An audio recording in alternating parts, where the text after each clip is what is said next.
With his eyes lit on the lead, the tears don't stop the fire. It's killing time.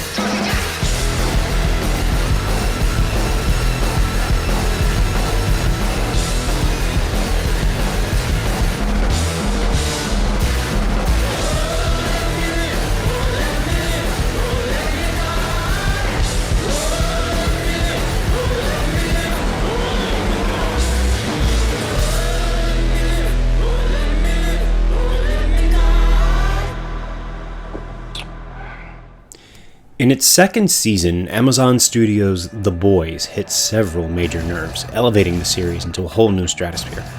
And it didn't hurt that a major fan-in-chief and President Barack Obama listed the series as one of his favorites from 2020.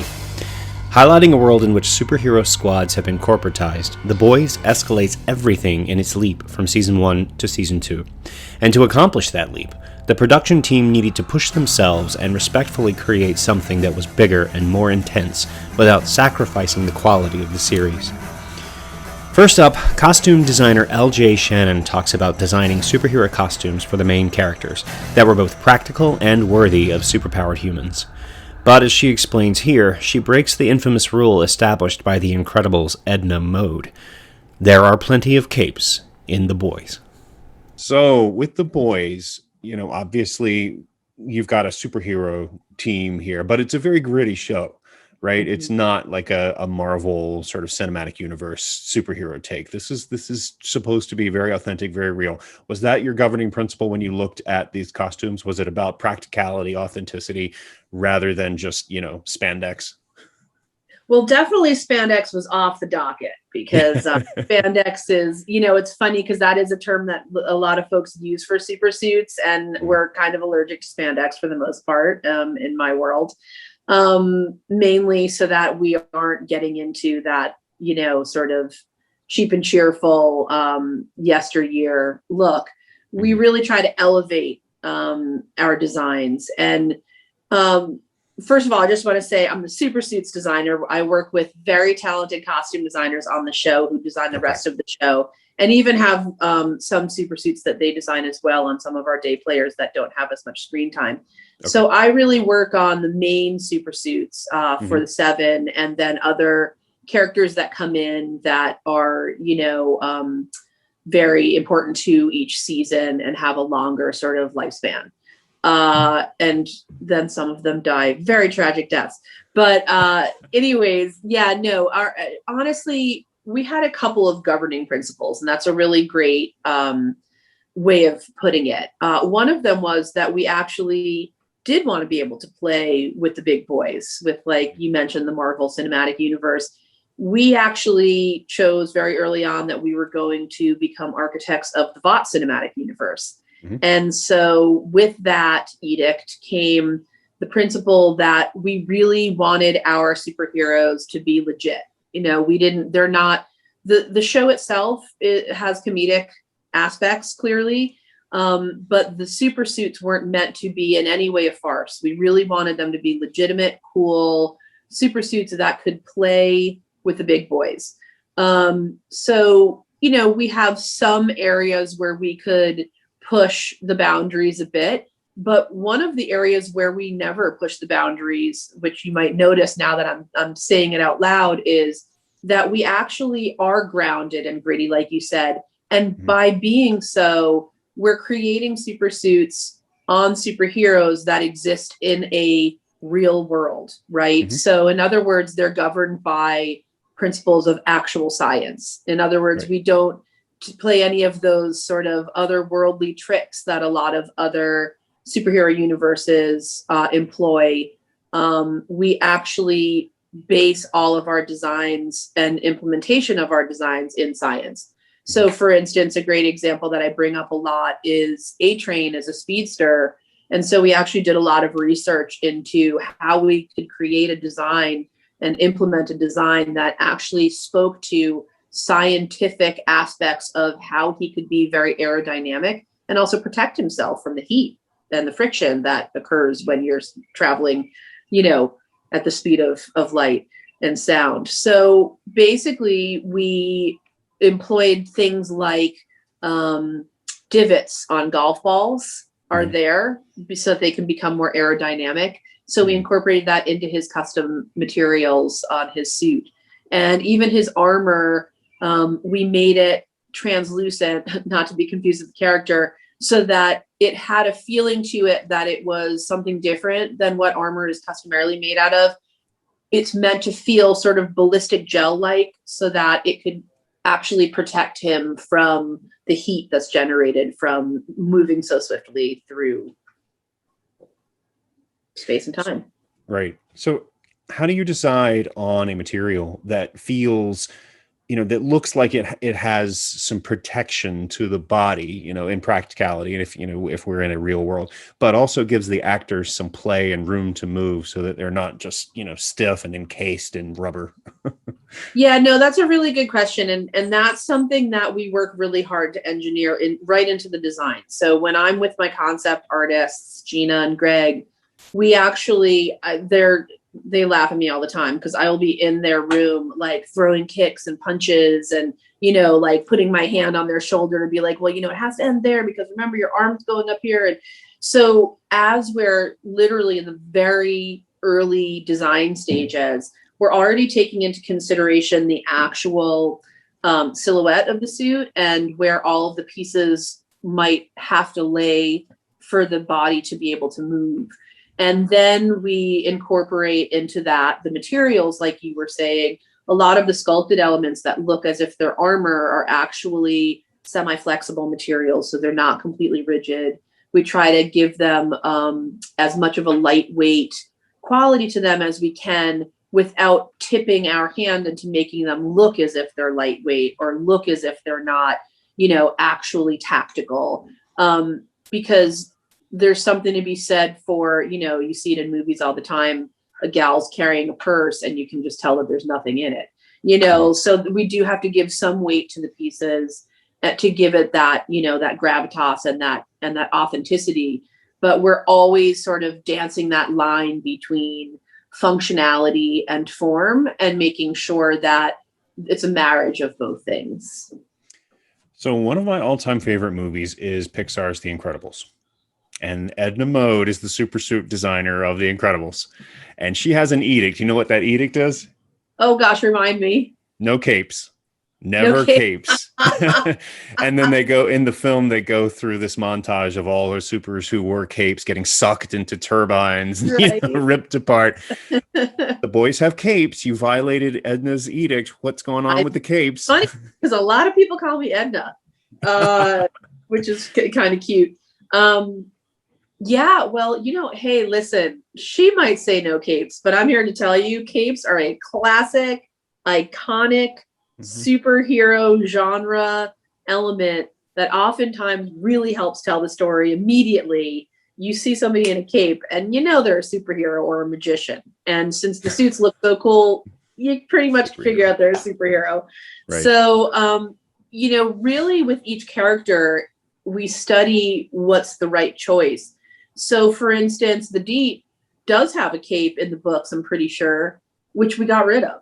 He also has a giant honking helmet that we got rid of because we wanted to see Chase's beautiful face and really lay into that he is, an aquatic superhero that's very streamlined and, hot.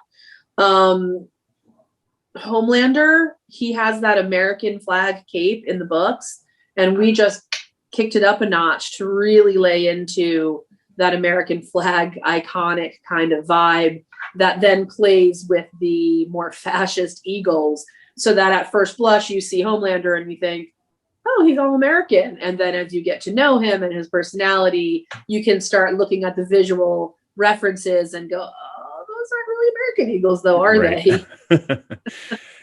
Well, too, you have to, I also was thinking about, there has to be some kind of recognition of the fact that this is not an organically created superhero team. This is a superhero team within a corporation. So they have to be positioned, and I would assume that you would want to costume them as a corporation would manufacture a superhero team. I assume that came into play. Absolutely. Branding was at the very, top of every conversation with each of our characters as we were developing them. Vought clearly, is the kind of thread that binds them together. And we're constantly holding up a microscope to show that nasty underbelly of a corporation like Vought, and how things are done that's, completely monetary based and all about, statistics and not really about authenticity. And it's really kind of a neat arena to be given to play in, because not only were we able to really lay into that branding for each character that we already have suits that Vought had created, but for instance, somebody like Starlight, we get to see her coming from, her very meager roots in the country, where she genuinely wants to save the world. I mean, she is authentically a super powered person who wants to use those powers to better the world. And so it was an opportunity for us to show that distinction, between her suit, which she had clearly, saved every penny. She and her mom, ate ramen noodles for 6 months just so that they could buy that special fabric of her suit. And then they went to Joann's and spent the rest of their money on, filler fabrics to cobble together this suit that she comes very earnest, ready to save the world, to become a member of the Seven. Cut to, they brand her into her, updated, upgraded, super bathing suit, basically. Yeah, Very well, and I think that this is more in season 1, but I think there's a plot turn where she's uncomfortable with the suit, right? Because it's too revealing or too sexy, and she is a religious person. So that's interesting how the costume becomes a part of the plot at that point, or part of her character trait. And also it's funny though, because Erin in real life loved wearing the bathing suit. It's so comfortable. So season 2 introduces the character Stormfront, who is costumed in complete opposite of Starlight. She is black all the way up here, to the neck, and she's got the cape, and she just seems to have layers all over. Talk to me about designing her outfit and how that reflects her personality. Sure. Well, so Stormfront was a really fun character to dive into. First of all of our characters, we definitely digressed, really complete departure from the books. Because in the books, she's a he. Right. It's a male character who's a Nazi, and he really wears that on his cape, actually, with his swastika. So clearly we went with a female version, and we wanted to have a much more subdued version where we laid into the history of the character, where we, planted some Easter eggs of, how timeless and old she actually was, that really would only be able to referentially be tapped into once you get through the season, spoilers, and you realize how ancient she is.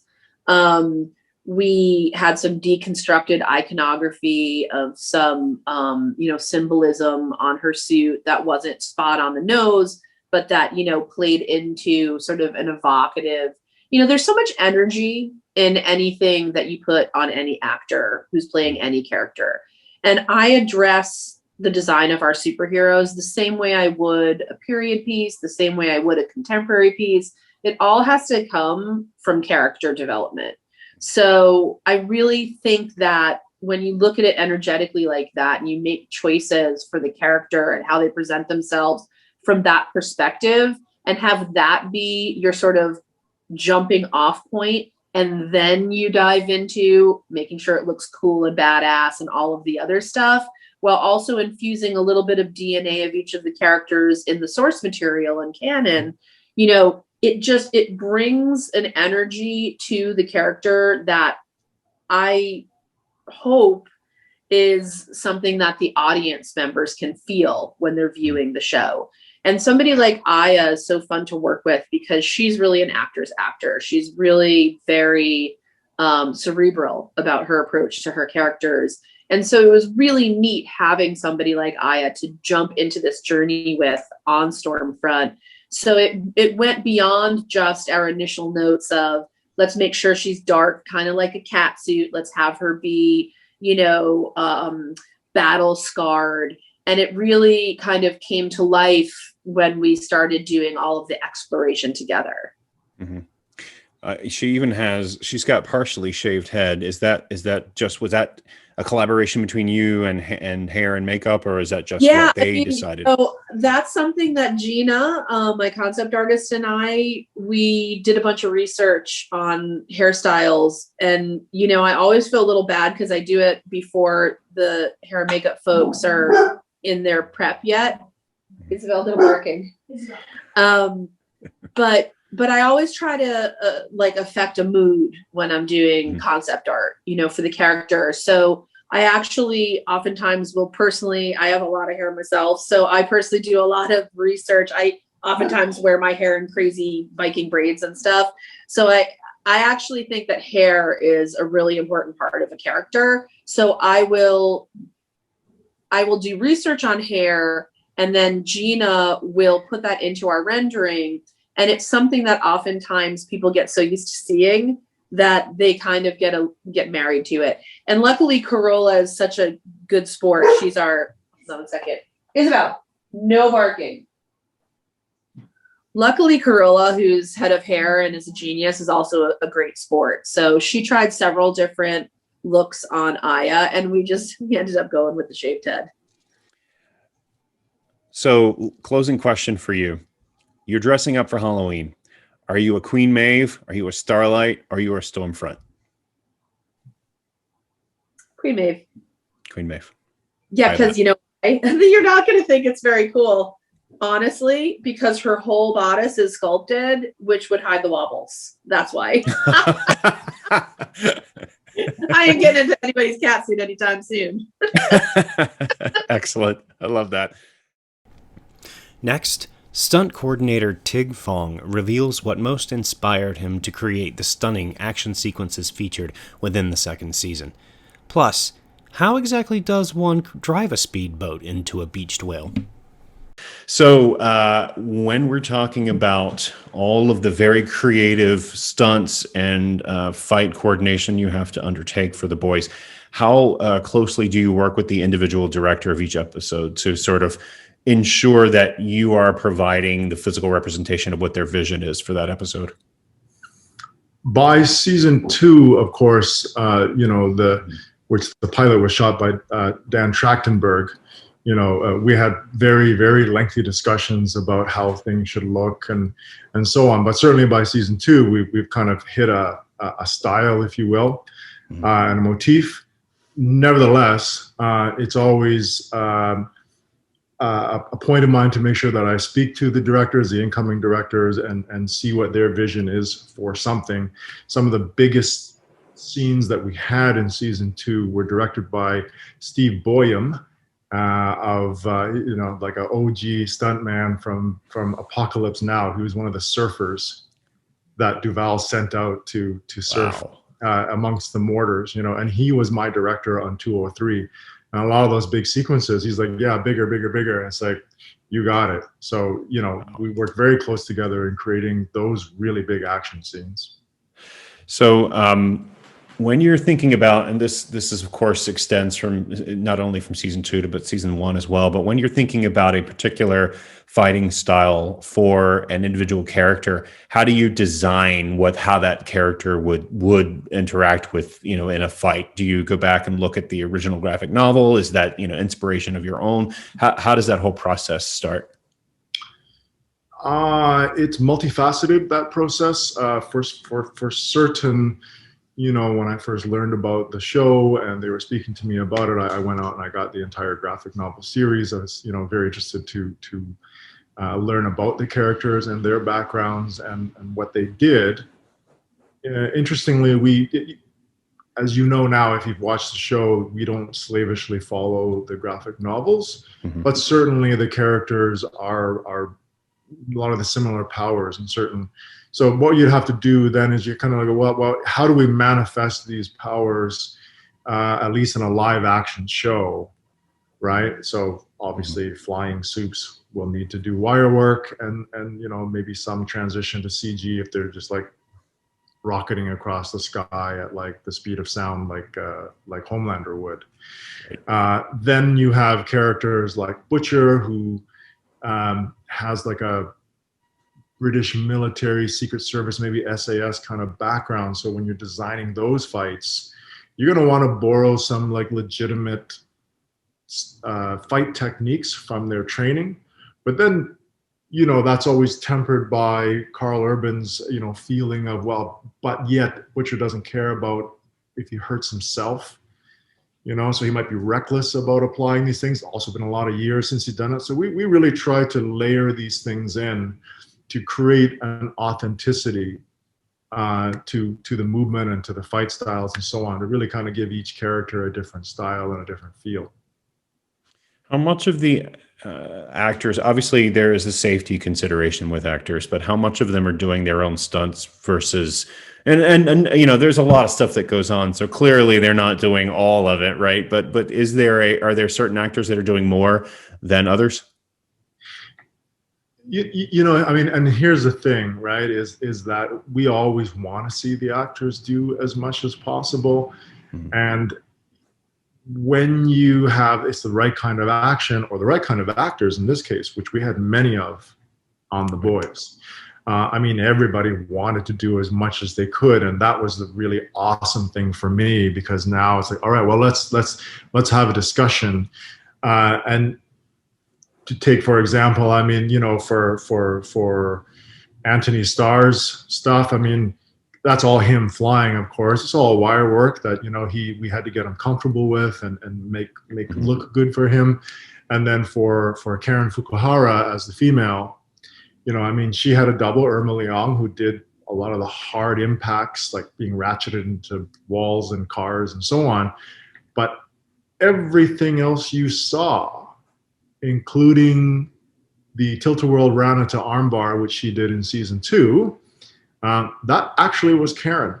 It was actually Karen. And the bar beatdown scene, same thing. That was all Carl Urban, just hitting the floor, and they really wanted to do it. So we worked with them to make that possible and to make it safe.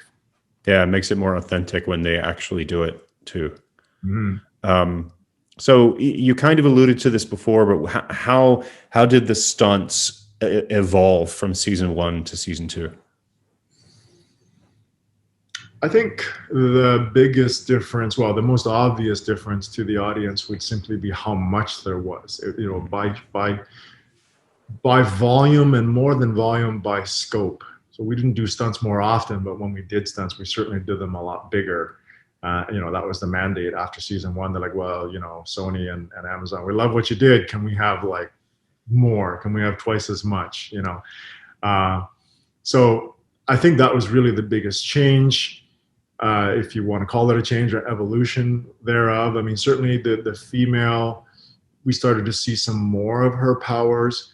We saw a little bit less of Chase, just because of his character arc and where that took him. It was interesting. He had a little bit of fight stuff in season 1. So some characters had more, some characters had a little bit less, right? And then when we introduced Stormfront, and that's a whole nother character, it was very powerful, and we had to basically design sequences for Aya Cash, right?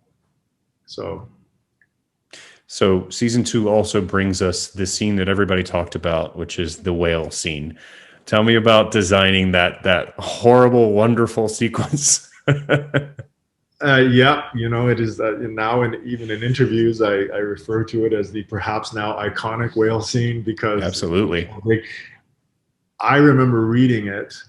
We were supposed to do that episode, I think, in episode 2, and we flipped them because there was so much prep. So you're asking me about like what do you do to prepare? And it's like, well, you do a lot of talking and a lot of planning, because what they wrote was, you're kind of like, really, we're going to do this on a TV timetable and budget? Okay, let's go for it.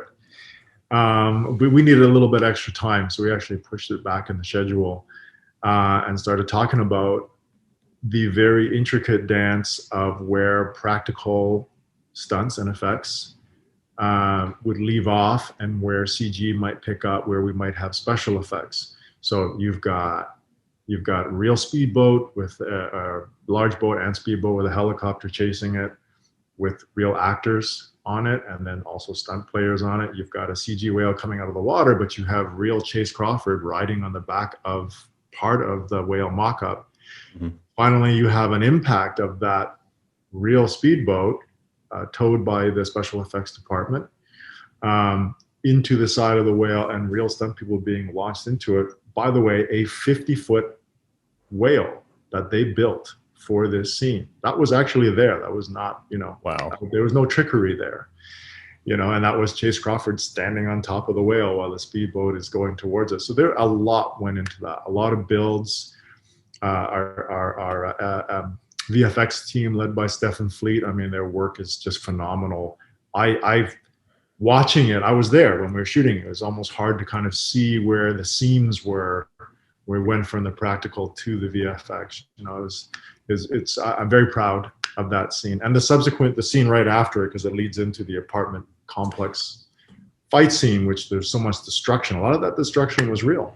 Right. That's actually my next question. It is an action-packed half hour of television there, where you kind of see Aya Cash finally just sort of unleash and see how evil she really can be, Stormfront can be in that sequence. Talk to me about designing that apartment fight sequence. I mean, it's there's so many things going on. There's so many levels, both physical and, within the stunt coordination. Yeah. I mean, I was very fortunate, going back to the very beginning of the show.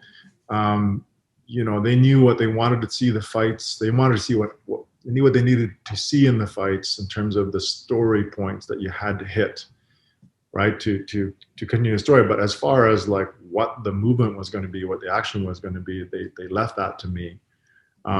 So I had quite a big sandbox to play in. For Aya, it really was about showing her sort of nonchalant violence. Everything to her is like a flick of the wrist, and people go flying and explode against the wall, and that was her character. That's how she was. So we build that into the fight, that brutality, and then ratchets through a wall in a building that we matched from the outside to an inside set piece. We had to had practice walls because we needed to know how much force it would take to pull two stunt performers on wires through that wall. Too little and they don't go through, and too much and they go into the next set. So, you need to know. And we had, fake cinder blocks and so on that exploded. There was a lot of that went into R&D just to make that look as real as it did, because I felt that, that was achieved. It was very real. It was very brutal looking. Brutality being, I think, the calling card of our show, really. Yeah, absolutely. Which actually brings to mind another question. When you obviously you're looking at scripts, you're envisioning in your head how this is going to look, the kinds of things that you want to put into play, choreographing, if you will, the sequence of events. How do you communicate that to your team? Is it storyboarded? Is it, do you have a shorthand for it? How does that process happen? The first part of that process, again, as I say, would be, discussions, reading the script, actually, first and foremost, because you really want to understand the nuance, the storyline, the theme. And I always want to be careful to carry that through in any type of action, which I call, it's nonverbal storytelling, right? And when people fight, it's nonverbal dialogue of some sort. What are the characters saying to each other? And how are they saying it? What are they saying? And so on, kicks and punches being words, and combinations being sentences and paragraphs, if you will. But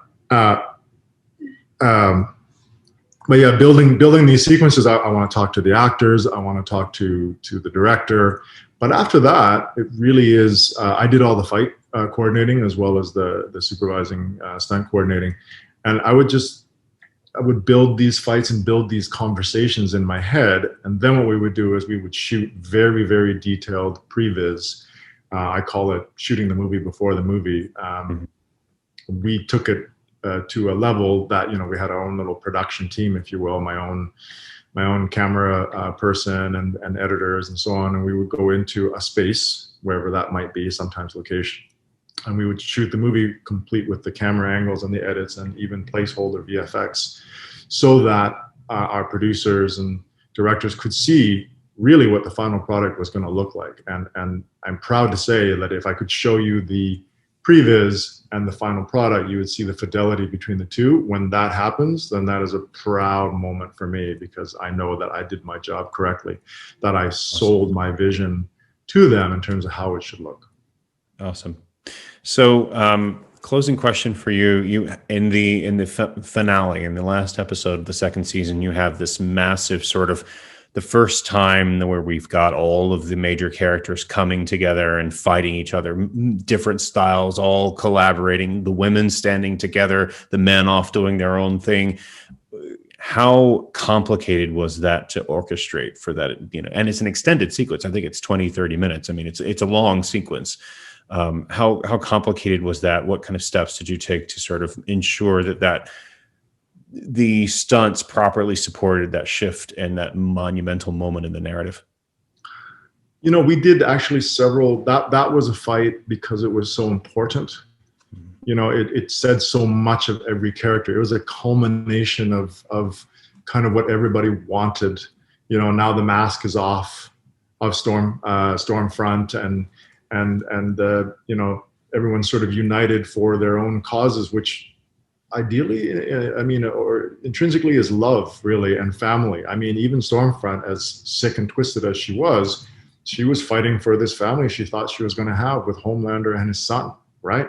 So, everybody is willing to kill anybody else for their own family, and they're pitted against each other. And the humans, it's a thing of beauty to see that what they're doing is literally probably sacrificing themselves, because it's so hopeless to fight against soups that powerful, and yet they did, right? So again, going back to the whole thing of the importance of story, a lot of these little beats that I put in the kind of the back and the forth is about that, is to try to show the struggle and the bravery. And like when Stormfront breaks the female's neck, that was not written. I put that in there because I wanted the audience to feel that all hope is lost and we've killed her, and only because of her kind of Wolverine-like abilities, she comes back. And then again, through the cooperation of the women, they're finally able to defeat someone that nearly indefeatable, and that's the story. So if everybody enjoyed that, then again, I did my job and carried the story. Finally, VFX supervisor and associate producer Stephan Fleet talks about that jump in visual effects from Season 1 to Season 2. And that included, yes, the introduction of a character from the comics with a comically oversized appendage that had to be ready for battle. When you're looking at the overall sort of vision, if you forgive the phrase, for VFX on The Boys, what makes doing VFX on The Boys different than, say, you would look at it like a Marvel Cinematic Universe project, like the Avengers or something like that? Like, what is the overall intent? Like, how do you strive for as much realism as possible? Because this is a very gritty show. Yeah, no, that's a great question, and it's something that I think about all the time, and it's something that's evolved over the course of working on this show from the beginning till now. I have worked on some Marvel television stuff in the past too, so I have something to compare to in that world, and it is quite different. I think the number one thing for me is the approach on this show. We're really not trying to make a superhero show, and we're trying to do a world that has superheroes in it. And that makes things very different. The words grounded and real came at me from the start, from Seth, Evan, Eric, sort of everybody. Like, the tone's going to be different, and I've really took that to heart. And so what that translates into, sort of technically, if you will, is a lot less green screen. I really try and pitch not doing, if we do a big fight or a big battle, I'll pitch not doing it in a green screen world or, sort of magical or even hyper real environment. I'll go the other way. I'll say, what's the realest, grimiest place we can do this thing in? Let's, let's give stunts their due. Let's let stunts have the floor and really make a violent fight. Let's let special effects, the guys that, blow stuff up for real, let's let them explode blood and break walls. And then I'll come in after that and do what I need to do to help get it to where it needs to be. But I don't approach, if I were on other shows for, other intellectual properties, I might approach things very differently because I'm trying to set a different tone and maybe bring people into an alternate universe. And I'm trying to bring people into this like real, like sort of depressing yet satirically amazing world. Also, just what's on the page in this show is the most bizarre shit I've ever done in my life. like you just don't do boats crashing into whales on Marvel or DC shows. You don't do giant dick monsters on other shows. So I've definitely, my resume has grown in very abstract, crazy things. So, yeah, there's that too. So where do you draw the line? Where does it make sense to draw the line between applying practical prosthetics and then VFX on a show like this? Yeah, it's so weird. I've really become like, I don't want to say I'm the anti-visual effects guy. That's not it at all. But I approach everything, every single thing we read on the page, I look at it in prep and say, well, how can we do this for real? Mm-hmm. And I kind of work backwards from that, because the truth is, like, you're not going to be able to do it all for real, and there's going to be a lot of visual effects. But I like to pull that Band-Aid back as far as I can, and again, really give the forum to the other departments and talk with them in prep and see, like, would this work? And eventually you get to this point where it's like, look, it doesn't make sense to do a real explosion here because it's going to cost this much money and take this much time. But where's your best return on investment? And so it boils down to that triangle of, like, we're always keeping quality number one, but then there's time and money. Right. So you juggle those three with quality, being the main thing. And so, yes, that is something very different. I think in a lot of television, because of the speed and flexibility of it, visual effects can be an immediate go-to. And I'm actually the guy really balancing that scale on this show, saying it doesn't always have to be a visual effect. Right. So with that in mind, how did you evolve the VFX from season 1 into season 2? Because when you're looking at a second season or a sequel or something like that, the immediate reaction is to do bigger, faster, better, huge, all that kind of stuff. Well, I mean, there's definitely a lot of that. Season 1 of anything is a learning experience. The actors, the crew, me, the writers, everyone is learning the language of what you're creating. From it's a blank canvas. So there was a lot of learning. Right from the beginning, we were doing a huge Invisible Man fight. We had some really, crazy, amazing shots in that pilot, because Dan Trachtenberg, the pilot director, is a really big and sort of like visionary thinker. So he came up with these great ideas of that big oneer that wraps around Huey, revealing Robin, dead and splatted in the air. And so those were incredibly intricate and complicated things right out of the gate. So we do a lot of that. But then, yes, as we're going, all of a sudden it's, the break between seasons 1 and 2, and I get a script saying, hey, we're going to smash a boat into a whale. So you start thinking bigger. You're always thinking, like, what's the approach to make this as real as possible? And obviously you're not going to go, like, get a whale. I'm sure there's a lot of reasons why you can't do that. So it's going to be CG for a part of it, but then you're also like, what can you build? And, everyone I think knows by now that we built a giant whale set that's on the beach. So yeah, I guess to answer that specific question, I have a bit more of a shorthand now, but it does get bigger and more challenging every season. And it's amazing. It's amazing how challenging it still is. You want to be inventive and you want to be innovative, and you don't want to repeat stuff as much as possible. So yeah, there's certain things that we know how to do, but we're always pushing new boundaries and finding new things that make it difficult but very rewarding. I don't think that anybody would ever say ramming a boat into the carcass of a whale would be reductive or repetitive. No, yeah.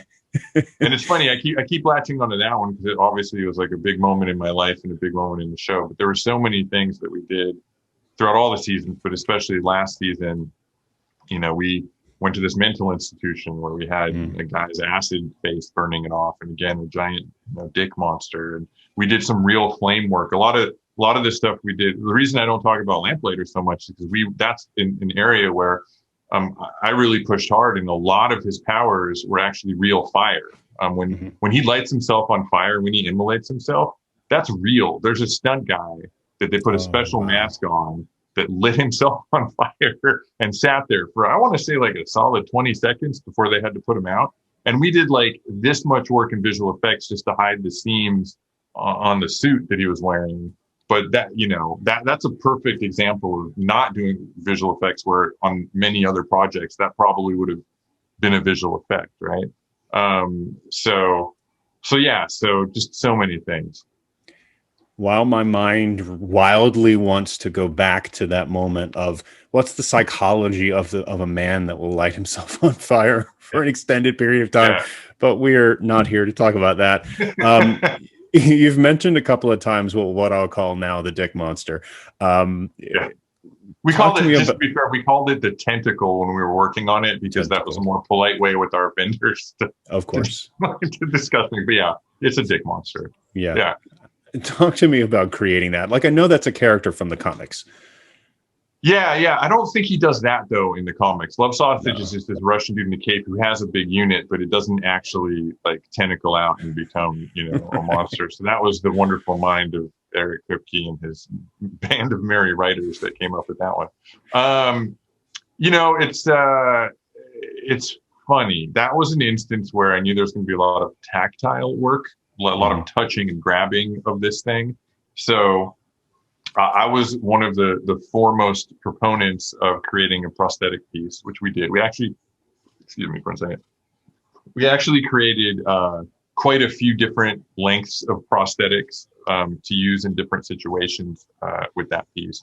But specifically for that scene where it goes through the door, there was one piece that kind of like snuck through the window. And then we had a piece that we could sort of pre-tie around Laz's neck. So, it wasn't doing all the cool squiggly stuff, but it was giving him and Tomer something to grab onto, something to move around. We ended up skinning over that in CG because you do need to create this fantastical motion that you're just not going to be able to create in real life, and certain levels of flesh and shininess of flesh and lots of details that I don't want to gross you out about that we had to study more than you'd want to know for that all came into play. Again, it was heavily planned. There were a lot of meetings. I think some of Eric's favorite meetings were when we were talking about this thing, and he would go off on this tangent about like, should it be circumcised or uncircumcised? And so lots of that. And then when I'm working with the vendors who created that piece, there's lots of looking at reference, lots of, which is not hard to find on the internet. Surprisingly, it's quite shockingly available enough. I won't lie, like you have your jokey moments and you have your fun with it and everyone laughs and you catch yourself in these meetings and giggle a little bit. There's also another side of it though, where you come into it as a professional and you're trying to make something that looks as real as possible, because if it looks like a cartoon, it's going to take people out of the moment. What you kind of want in that scene is you want it to be a surprise. You want this thing to attack Mother's Milk, and like through all the shakiness and action of the sequence, you want to slowly start realizing what this thing is so that it kind of connects in your brain right around the time you get to that last shot of it slithering up the leg, maybe a half a second before you realize what it is. And you want that, oh my God moment. So you can't go over the top with it. You can't make it look cartoony. It's a balance of insanity, professionalism, and good old fashioned dick jokes, I would say is how that went. I can't imagine, though, that would last too long. Eventually, I would assume, given that you probably did have to look at a few examples, as you've mentioned, that would get old after a while. You'd be amazed. I mean, first there's prep and, you're getting lots of concept drawings and everyone's laughing. And then there's production and, you've got someone puppeteering a fake dick through a window and the director grabbing it and like moving it and saying, no, I want it to be over here. And, everyone's taking behind the scenes pictures and taking, every like around the corner, even though like, the assistant director comes in and is like, okay, guys, for the sake of the actors, We have to take this. Has to be a really serious day. They give the whole speech. You go around the corner and everyone's lining up with the prosthetic dick for their selfie. I mean, it is what it is. On the day when we're actually shooting it, I was pretty professional, and I think we had a nice professional moment filming it. And then you get into what even the crew on the show doesn't understand for me is that then you get into editorial, and I spend another, I want to say 5 months of my life dealing with this dick monster, and right into the pandemic. I mean, I'm sitting there, everyone's moving shop to work from home scenarios, and the world's turning upside down, and I'm having calls about dick monsters with people. That's how I pay my rent. So yeah, it went on for, it was, a solid 9 months of my life thinking about that thing in great detail. Yeah. So I assume there was no wrap party because of the pandemic, of course. I assume there was no wrap party with the giant dick cake. There wasn't a wrap party with giant dick. Actually, we wrapped production late 2019. Okay. So we did have a wrap party for season 2. It was pretty fun. I had a good time. But then, yeah, sometime around mid-post production, I had probably another 2-3 months to go post-production. I was back in Los Angeles already. That's when everything kind of hit. And to be perfectly honest, from our perspective, again, most of my dealings are over the phone anyway with the vendors. Mm-hmm. We use like a collaborative software to share the shots and look at them together. And it didn't affect things as much as you'd think for me, but it did affect the vendors quite a bit. There was definitely a difficult time for them having to adjust from having all their artists in a facility to working from home. But I'm pretty impressed and amazed. We have about 10 vendors on the show, and all of them pulled it off and are doing great to this day. So it's very impressive pivot in the industry. Excellent. So if you're looking at the breadth of what you did over season 2, you've got, the monster, you've got the whale, you've got storms from Stormfront, you've got lightning bolts or laser beams coming out of ice. What was your most challenging sequence? Was it superpowers, or was it something more subtle? Stormfront, she has her sort of plasma lightning power. Right. It took a while to get it dialed in right, but once we had it, the company that did it did a great job. I can't say that was the most challenging thing. The whale weirdly wasn't the most challenging thing because we'd been planning for it. So it was a lot of work, but it was a lot of linear work. It has to be episode 306, the stage growth, the mental institution on a whole as a sort of aggregate was the most challenging episode for visual effects because you have all these different suits or, crazy people that are being experimented on and getting superpowers. And, I think I've said this before, but every single thing we do in the show, we don't treat anything more important than another thing. Everything is at a high level of importance for how it looks and how it feels. So even if it's going to be used for one shot, we put just as much work into the R&D as we would for something like Homelander's lasers. Mm-hmm. So now all of a sudden you're dealing with, a guy who space burns an acid, Cindy who explodes people by squeezing her hands. We've got, the guy that vomits acid vomit. We've got a person, sort of phasing in a room. Every single one of these things was heavily planned and detailed. Oh, we've got the guy that, kind of goes, and shoots like a pulse wave that knocks a van. And that van is real. So obviously we planned that, right? We had a lot of prep for that day. So that was just a really, really heavy episode to do. It took a lot longer than I thought it would. And yeah, that was by far the biggest deal of last season. So last question for you, and you don't give me explicit answers here, but with season 3, is there anything that tops the whale? Oh yeah, easily. All right. Awesome. The whale is last season. I can't say shit about season 3, but I will say that my life will never be the same after season 3 of The Boys, and I can't wait for people to see the shit we're doing this season. I'm as excited. I'm fanboying as much as everyone else is because I can't believe what we're about to unleash on the world.